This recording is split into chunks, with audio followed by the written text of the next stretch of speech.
सुप्रभात बच्चों, semester सेजगन channel के माध्यम से आज हिंदी ग्रामर 6 से 8th के बच्चों के लिए समास।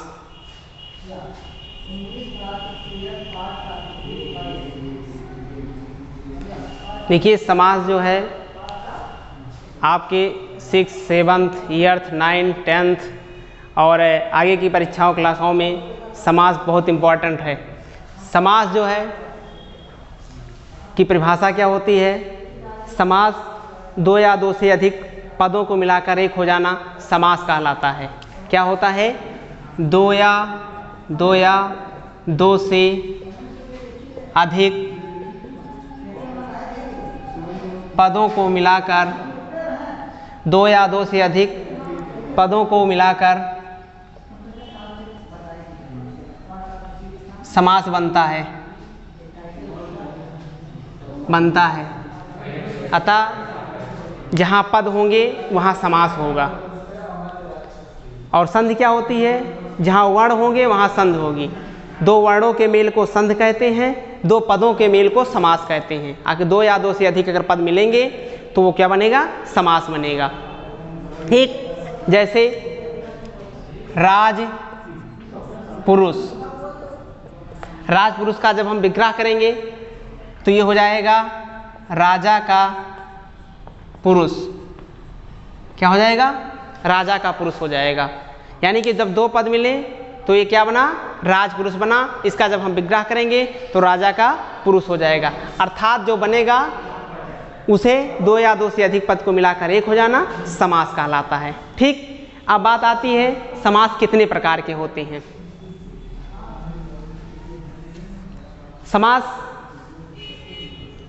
6 प्रकार के होते हैं। देखिए, पहला है अव्ययी भाव समास।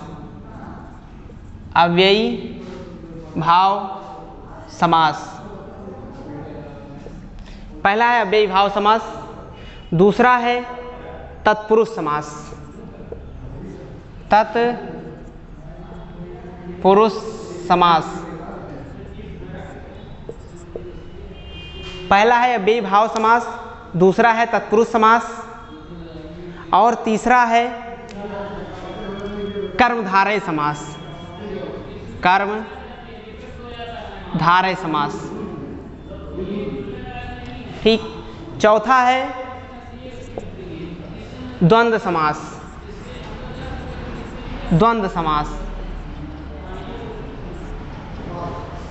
ठीक, पांचवा है बहुव्रीहि समास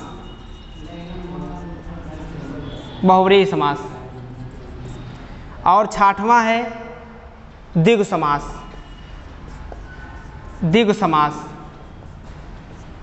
ठीक,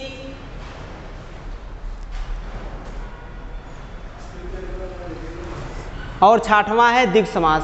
पहला है अव्ययी भाव समास, दूसरा है तत्पुरुष समास, तीसरा है कर्मधारय समास, चौथा है द्वंद्व समास, पांचवा है बहुव्रीहि समास और छठवां है द्विगु समास। तो समास कितने प्रकार के होते हैं? 6 प्रकार के होते हैं। ठीक, अब बात आती है कि अव्ययी भाव समास क्या है। ठीक, जिसका प्रथम पद अव्यय हो। क्या हो? जिसका प्रथम पद अव्यय हो, जिसका पूर्व पद प्रधान हो और पहला पद क्या हो? अव्यय हो। जिस समास का पूर्व पद प्रधान हो, जिस समास का पूर्व पद प्रधान हो और क्या हो? अव्यय हो। पहला पद पूर्व पद, पहला पद अव्यय हो। ठीक, वह अव्ययी भाव समास होता है। क्या होता है? अव्ययी, पहला पद अव्यय हो, अव्ययी भाव समास कहा जाता है। उसे अव्ययी भाव समास कहते हैं। ठीक हो, उसे अव्ययी भाव समास कहते हैं। जैसे यथाशक्ति इसका जब हम विग्रह करेंगे तो हो जाएगा शक्ति के अनुसार, शक्ति के अनुसार। ठीक, शक्ति के अनुसार हो जाएगा, यथा आपका अव्यय हो जाएगा। ठीक, तो शक्ति हो गया, यथाशक्ति, शक्ति के अनुसार। फिर आता है यथासंभव, यथासंभव। इसका समास करेंगे, विग्रह करेंगे तो संभव हो जो, संभव हो जो। ठीक है, यथा आपका अव्यय हो जाएगा संभव, तो यथा संभव, संभव हो जो, ये क्या हो जाएगा, अव्ययी भाव समास हो जाएगा। अब बात आती है तत्पुरुष समास की।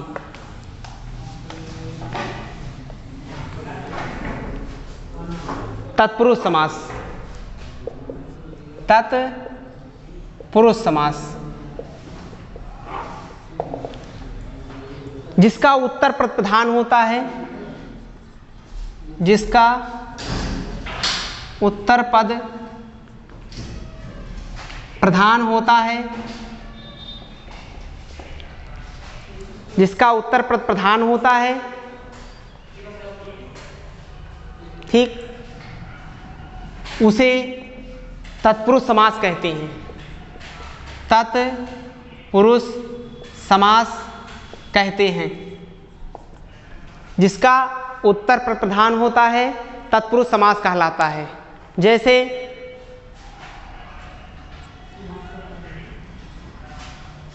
राजपुरुष, अभी मैंने बताया है, राजपुरुष का जब हम समास विग्रह करेंगे तो ये हो जाएगा राजा का पुरुष।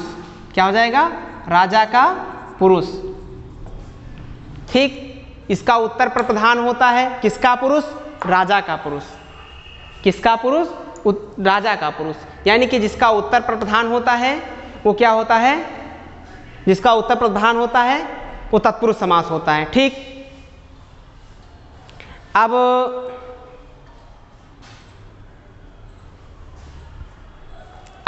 राजपुरुष के बाद अब इसमें विभक्तियां पाई जाती हैं, द्वितीया तत्पुरुष, तृतीया तत्पुरुष। तो इसमें कौन कौन तत्पुरुष होते हैं, एक द्वितीया तत्पुरुष होता है, तत्पुरुष। ठीक, तृतीया तत्पुरुष, तत्पुरुष। ठीक, फिर चतुर्थी तत्पुरुष, तत्पुरुष। पंचमी तत्पुरुष, पंचमी तत्पुरुष। षष्ठी तत्पुरुष,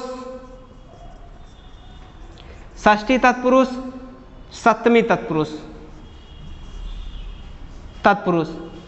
इसमें विभक्ति का लोप होता है, तृतीया तत्पुरुष, तृतीया तत्पुरुष, चतुर्थी तत्पुरुष, पंचमी तत्पुरुष, षष्ठी तत्पुरुष और सप्तमी तत्पुरुष।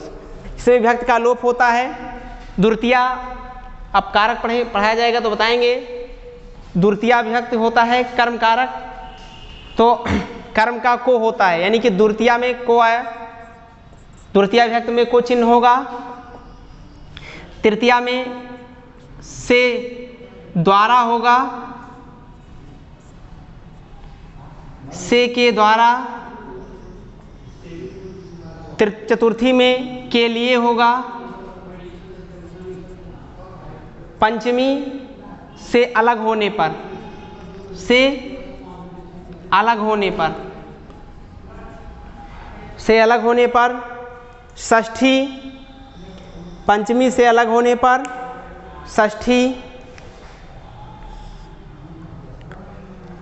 षष्ठी तत्पुरुष